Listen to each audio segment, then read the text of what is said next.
This video is brought to you via Drug Mounting.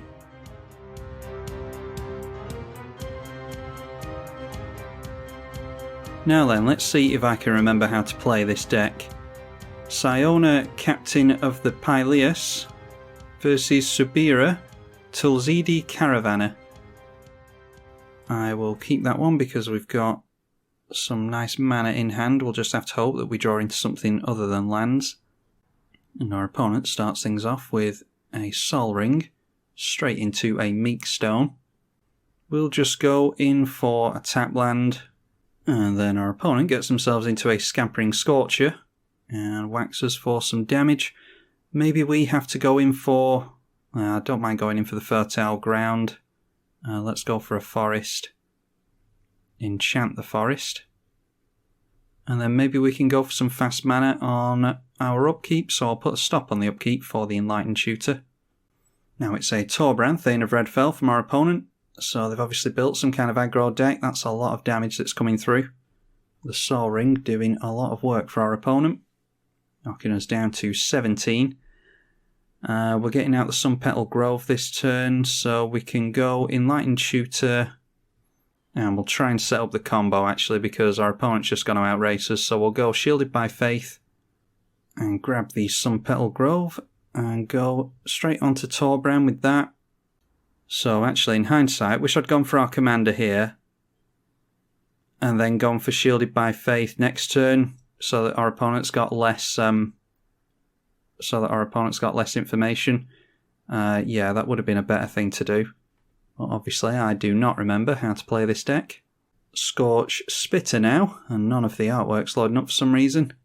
They get a Chaos Warp onto their Elemental, and I think that just got them into another mounting. So hitting us for 2. And they're down to 1 card in hand, so I think their entire game plan was Torbran pretty much. Here's hoping we've got another few turns. Okay, Flickering Ward is protection from a colour, I think. Yes, it is. Our opponent might have a lightning bolt or something, but there's not really much of anything we can do about that. Let's throw out the Forest. And... oh yeah, we can go Flickering Ward and then still pay for it, can't we? Yeah, so we'll do that this turn. Now, we can still get the Flickering Ward onto our Commander. It's just that if they've got a lightning bolt or a shock now, then we can't do anything about our Flickering Ward falling off. But they might draw into it next turn, so we'll go for it now. See if they've got a response. They are holding priority. Alright, excellent. So we will take protection from red, and that will get us into a Human Soldier token. So now we're starting to make blockers as well. The Guy's Cradle is going to be really good, as is the Gavany Township, so I think with infinite tokens, the Shielded by Faith should get us there next turn. Even if I did do things in a goofy order. Ugin the Ineffable, that is colourless. Yeah, that's pretty good from our opponent. So we'll put Siona back into the command zone. Might have to go Angelic Destiny to get rid of this. This doesn't give lifelink, does it? Flying and First Strike. And we'll take a damage from the Scorch Spitter. Umbra Mystic is auras, have totem armor, that might be useful. Yeah, it might be useful a bit later on. We'll go for Guy's Cradle first. And I think we have to concentrate on getting rid of our opponent's Planeswalker there. So, yeah, we'll just turn the token in sideways. Our opponent tapped out for some reason. I think they should have attempted to keep their Planeswalker in play. Yeah, so let's actually go for Umbra Mystic here. And then next turn we can go Gavany Township and drop our Commander and the Shielded by Faith, and our opponent is forced to have an answer to that. Go in for their Commander. And then they are going to draw some cards when these creatures hit us. And they are making their Scorch Spitter unblockable. Hopefully they'll make another creature unblockable. I don't mind them drawing some cards if we just get to win next turn. Yep, hitting us for a couple of points of damage here. We'll block that elemental token if they swing in with that. Don't know if they've made a land actually. But yeah, swinging in at us anyway. Hit us for 2, they'll draw a couple of cards. I mean, I say we win next turn. We get infinite tokens next turn, but we can't actually swing in with them, so our opponent might still have us.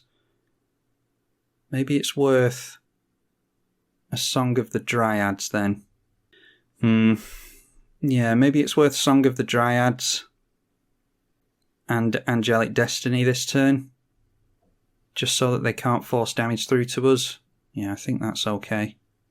Because it's one thing to get the infinite tokens, but we actually need another turn to swing in at our opponent.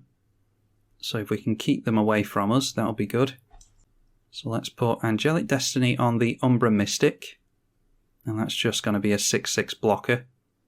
Now, does our opponent have enough to burn us and go wide? 1 card left in hand after Hope of Gaia-Rapport. That stops us from casting the Shielded by Faith, doesn't it?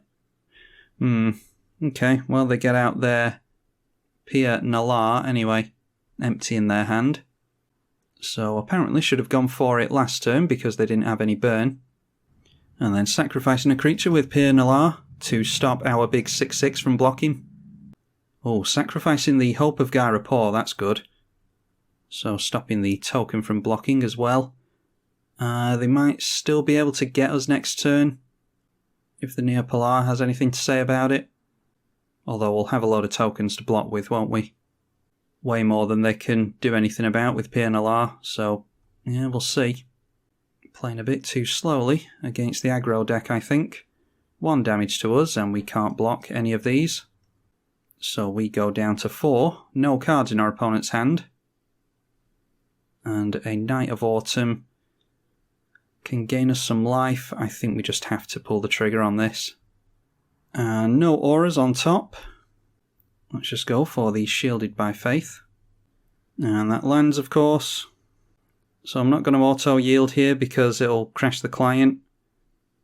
And I want to give our opponent a fair shake of beating us.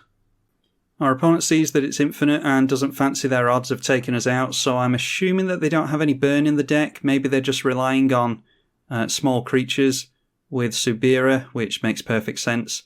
Relying on small creatures to keep their hand full and just keep pumping small creatures onto the board. Either way, we've got enough tokens there to block anything that they get into play. We've got an infinite number of tokens, and then the next turn we can swing in with the infinite number of tokens, and that's the game for us. This time up against Angus Mackenzie, not one that you see very often. We've got the Fertile Ground again, so we'll keep just a tap land for our opponent. We get straight into the Shielded by Faith again, so I think I know what our strategy is on this game as well. Part of the reason that I stopped recording with this deck is that it's pretty much the same win over and over again. Take the Cycle land. Then a Sanctum of Eternity for us. Let's just put the Fertile Ground on a forest again. Evolution Sage from our opponent, so they care about counters somehow. Another land for us. We'll go... Do we want to just risk our commander eating some removal? Yeah, let's go for it. We played a bit too cautiously last game. And we whiff on the auras on top. No need. No reason not to go for Rancor, because even if our commander does get removed, we'll get the Rancor back into hand, so might as well make a human and buff our commander. And if our opponent taps out here, minus a board wipe, we've got them with the infinite tokens. They do tap out for their Angus Mackenzie. Alright, so Arcane Signet. We've got Canopy Cover on our commander, which I don't think is relevant. We might as well just get out the Arcane Signet. Accelerate our mana a little bit. And then once again, it's Shielded by Faith onto our commander. And yeah, our opponent decides to scoop to that, which is fair enough. I was going to make, I don't know, around 40 tokens. I think that should have been able to do it. There was every chance that they get into a white source, into a Wrath, but obviously they either don't have either or of those cards. They can only draw one of them off the top. I think I will leave it there for this video. It's going to be a bit of a shorter one, but I don't think a lot of people are going to click on a video for Siona anyway, so thank you all if you did decide to click on this one and watch it. Hope you all enjoyed it, and I will see you all next time.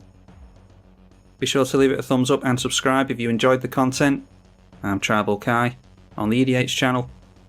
Thank you for watching.